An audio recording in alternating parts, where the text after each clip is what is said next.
তো অনেকের থেকে শুনেছি যে পাগল হয়ে গেছে, এরকম অনেক।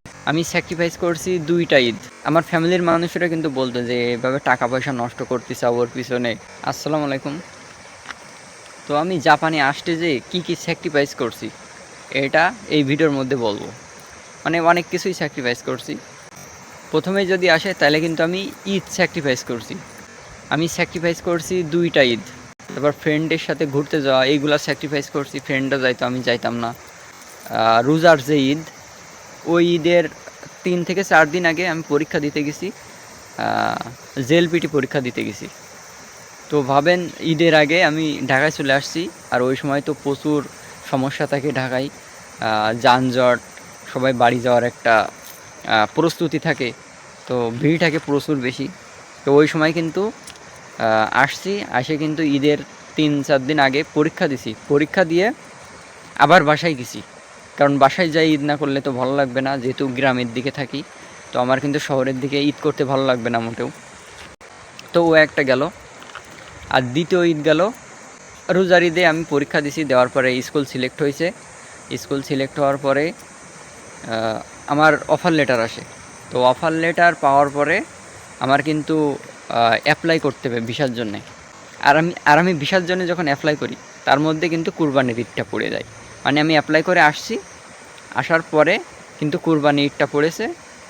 এবার কুরবানি ঈদ শেষ হলে কিন্তু আমি ভিসার পাবো কি পাবো না সেটা আমি জানবো। তো ওই ঈদটা তোমার পুরাই মাটি, কারণ ওই টেনশানে তোমার জীবনেও ঈদ হবে না। তো কোনো রকম নামে নামে ঈদটা গেল আমার। তো আমি যে ঈদটা দেশের থেকে করে আসলাম মাত্রই, যে কুরবানির ঈদটা গেল, তো এই সময় কিন্তু আমি দেশে ছিলাম।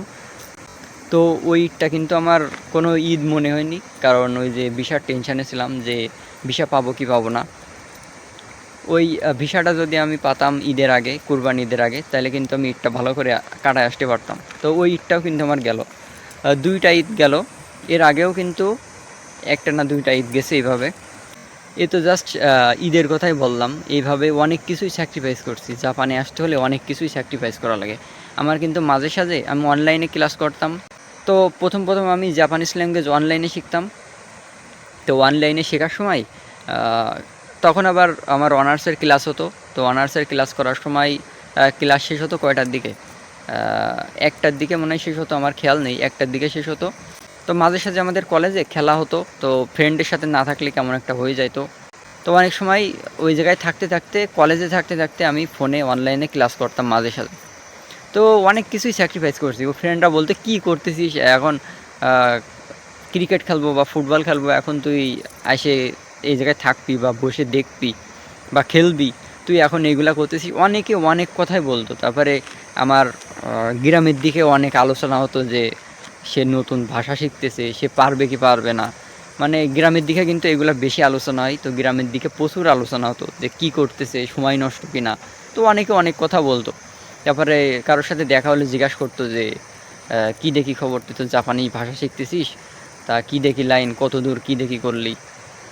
তো অনেকের অনেক কথাই শুনেছি, অনেক কিছুই শুনেছি, অনেক কিছু স্যাক্রিফাইস করেছি, অনেক কিছু শুনেছি অনেক। তো অনেকের থেকে শুনেছি যে পাগল হয়ে গেছে, এরকম অনেক কিছু শুনেছি। আমার ফ্যামিলির মানুষেরা কিন্তু বলতো যে এভাবে টাকা পয়সা নষ্ট করতেছে ওর পিছনে, এই টাকা এই ছেলে তো যায়, তোমাদের খোঁজ খবর নেবে না। তখন কিন্তু আমার আব্বু আম্মু শুনে আবার আমার সাথে বলতো যে এই বলতেছে সবাই। তখন কি বলবো, আমার তো তখন কিছু বলার ছিল না, যে বাংলাদেশ থেকে আসে ফ্যামিলির খোঁজ খবর নেই না। তো সেই হিসেবে আর কি অনেকে কথাগুলো বলছে। তো যারা দেখছে তারা কিন্তু বলছে এইগুলা। বেশিরভাগ মানুষই কিন্তু এইগুলা করে, যে বাংলাদেশে থাকা অবস্থায় বাপ মা কষ্ট করে বাইরের দেশে পাঠায়, বাইরের দেশে আসে কিন্তু ফ্যামিলির খোঁজ খবর নেয় না। তো সেই ক্ষেত্রে কিন্তু সবাই বলছে যে এই, মানে যে বিষয়গুলো দেখেছে সেইগুলাই আর কি বলেছে। তো এটা বলাই স্বাভাবিক। তো ভাই, জীবনে ভালো কিছু করতে হলে কথা হজম করা শিখতে হবে। আপনার কে কী বলল সেই দিকে খেয়াল না রেখে আপনার মুখ বন্ধ করে কিন্তু আপনার গন্তব্যের দিকে যাইতে হবে। আপনার জীবনটা কিন্তু অন্যের কথাই কোনো রকম চেঞ্জ হবে না। আপনি যতটুকু চেঞ্জ করার চেষ্টা করবেন, আপনার জীবনটা কিন্তু ততটুকুই চেঞ্জ হবে।